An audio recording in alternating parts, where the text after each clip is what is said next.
जय श्री राम, जय हनुमान। तो यहाँ पर 3 नंबर दिए गए हैं और तीनों में से जो भी नंबर आपको अट्रैक्टिव लगे आप वो नंबर चूज़ कर सकते हैं और देखते हैं कि आप जिनके बारे में सोच रहे हैं वो आपके बारे में क्या सोच रहे हैं, उनके मन में आपके लिए क्या चल रहा है।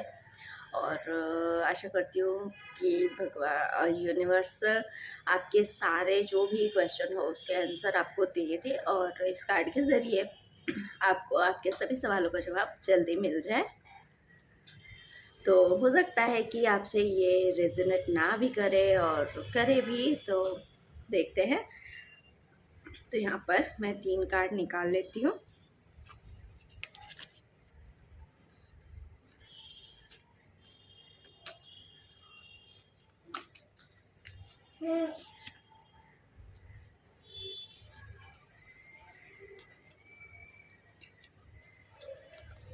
तो यहाँ पर मैंने 3 कार्ड निकाल लिए हैं। तो पहला कार्ड देखते हैं क्या आता है। तो लंबी गहरी सांसें लीजिए और जिसे भी आप याद करना चाहते हैं, जिसके बारे में भी आप जानना चाहते हैं कि वो अभी आपके बारे में क्या सोच रहे हैं, उनका नाम लीजिए और उन्हें याद करिए और भगवान का नाम ले लीजिए। तो देखते हैं पहला कार्ड में क्या आता है। तो यहाँ पर मोरालिटी का कार्ड आया है। जिसके बारे में आप सोच रहे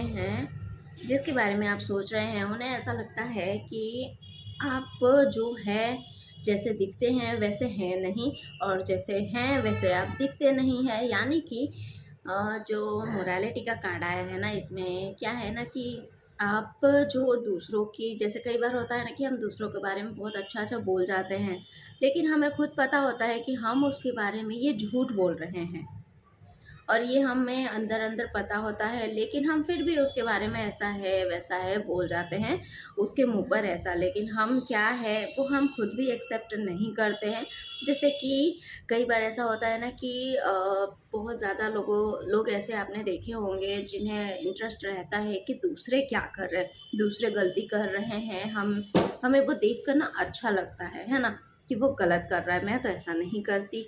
लेकिन आप अंदर ही अंदर अच्छा बनने की जो वो चीज़ होती है ना, लेकिन ये ऐसे मीन्स कि जो है आप जैसे भी है आपको एक्सेप्ट करना चाहिए। उन्हें ऐसा लगता है कि आप जो है जैसे भी है अच्छे हैं, नहीं है, सही गलत जो भी है आपको एक्सेप्ट कर लेना चाहिए। और अगर आप एक्सेप्ट कर लेते हैं तो भी आप शांति से रह सकते हैं, बिल्कुल हैप्पी रह सकते हैं। तो वो अभी आपके बारे में ये सोच रहे हैं। तो नंबर सेकंड यानी कि नंबर 2 जिन्होंने चूज़ किया है, देख लेते हैं कि उनका क्या आया है कार्ड। तो आप याद कर लीजिए, अपने भगवान को भी याद कर लीजिए, जिसके बारे में सोच रहे हैं उन्हें भी याद कर लीजिए। तो कार्ड आया है द आउटसाइडर। तो ये उन्हें ऐसा लगता है कि आप जो है ना, आपको ऐसा लग रहा है कि जो बाहर साइड है वहाँ आप नहीं जा सकते हैं। यानी उन्हें ऐसा लगता है कि आप ना एक बंधन में बंधे हुए हो। यानी कि एक जैसे कमरा है, आपको ऐसा लगता है कि वो जो कमरा है उसका गेट बंद है, लेकिन वो आपको ध्यान से देखना होगा कि वहाँ पर वो जो आपको ऐसा लग रहा है कि वहाँ जो ताला लगा हुआ है वो बंद है, ठीक है, लेकिन वो गेट बंद नहीं है, वो खुला हुआ है। और जैसा चाहे आप, अगर आप थोड़ा सा हिम्मत दिखाते हैं तो आप बाहर जा सकते हैं। आप, एक होता है ना कि व्यक्ति के मन में ना कई चीज़ों को लेकर ना एक डर बैठ जाता है ना। तो कई बार ऐसा होता है कि हम उस डर को पार ही नहीं कर पाते हैं। तो ये वही वाला सिचुएशन होता है। उन्हें ऐसा लगता है कि आपके मन में किसी भी चीज़ को, चाहे रिलेशनशिप को लेकर हो या किसी भी चीज़ को लेकर एक डर बैठा हुआ है जिसे आप पार नहीं कर पा रहे हो। आपको ऐसा लगता है कि आप कभी पार नहीं कर सकते हो, लेकिन आप इसे पार कर सकते हो, 100% कर सकते हो। आपको बस थोड़ी सी हिम्मत दिखाने की ज़रूरत है, आपको बस थोड़ी सी कोशिश करने की ज़रूरत है। तो आप आसानी से अपने इस डर को पार कर सकते हो। चाहे ये जो भी प्रॉब्लम है, जो भी सिचुएशन है, आप इससे बाहर आराम से निकल सकते हो। दरवाजे आपके लिए खुले हुए हैं, भगवान आपके साथ है। तो आप ज़रूर कोशिश करें, उन्हें ऐसा लगता है। तो नंबर 3 वालों का देख लेते हैं कि क्या है। तो यहाँ आया है बर्डन, द बर्डन, यानी कि कार्ड देख के ही आपको समझ में आ रहा होगा। तो जिनके बारे में भी आप सोच रहे हैं उन्हें ऐसा लगता है कि आपके ऊपर बहुत ज़्यादा बर्डन है, और कुछ चीज़ जैसे कि होता है ना कि हम किसी के कंट्रोल में होते हैं, जैसे कि हमारे ऊपर चाहे वो ऑफिस का वर्कलोड हो सकता है, रिलेशनशिप में हो सकता है, फाइनेंस हो सकता है, कि हमारा जैसे कि हमारे ऊपर कोई और है, ठीक है, उसके ऊपर भी कोई और है, ठीक है। अब इसमें इस चीज़ में क्या होता है कि हमारी मर्ज़ी नहीं चलती है।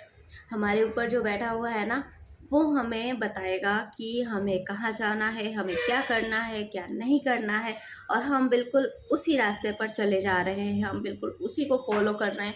वो बोल रहा है दाएं मुड़ो तो हम दाएं मुड़ रहे हैं, वो बोल रहा है कि बाएं मुड़ो तो हम बाएं मुड़ रहे हैं, ठीक है।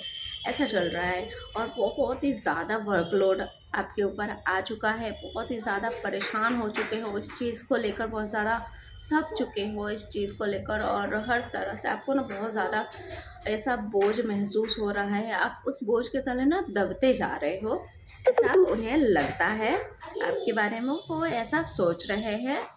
और होता है ना कि कई बार हम कुछ चीज़ें होती है जिसको हम ना नहीं बोल पाते हैं, और जो लोग ना नहीं बोल पाते हैं ना, उनके साथ ऐसा होता है कि अगर वो अच्छा काम कर रहा है ना, तो वो मना नहीं करेगा। हाँ, वो कर रहा है तो उसी को दे दो, सारा काम उसी को दे दो, सारा वर्कलोड उसी पर डाल दो, और वो इंसान ना नहीं करेगा क्योंकि वो अच्छा है।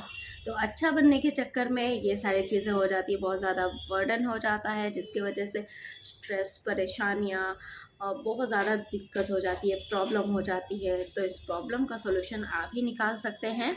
तो उन्हें ऐसा लगता है कि आप बहुत ज़्यादा परेशानी में है, बहुत ज़्यादा बोझ आप फील कर रहे हैं, बहुत ज़्यादा बर्डन है आपके ऊपर। तो जो भी है सिचुएशन आपको खुद ही सॉल्व करनी होगी, और बिल्कुल कर सकते हैं आप ये, कोई ऐसी प्रॉब्लम नहीं है जिसे आप सॉल्व नहीं कर सकते। बाकी हनुमान जी, श्री राम जी तो आपके साथ है ही। आप जिन भी भगवान को मानते हैं उन पर पूरा विश्वास रखें, यूनिवर्स पर पूरा विश्वास रखें, और अपनी सारी प्रॉब्लम को सॉल्व करें। तो कितना आप रेजोनेट कर पाए प्लीज़ कमेंट करके ज़रूर बताएं, और एनर्जी क्लेम कर लीजिए। जय श्री राम लिखिए, जय हनुमान लिखिए, हाँ जय हनुमान लिखिए, या फिर आप कोई भी एंजल नंबर लिख सकते हैं। तो अभी के लिए बस इतना ही, और अगर आपको कुछ भी क्वेश्चन पूछना हो तो आप कमेंट कर सकते हैं, नेक्स्ट वीडियो में मैं उसका आंसर देने की पूरी कोशिश करूँगी। तो अभी के लिए बस इतना ही। जय श्री राम, जय हनुमान।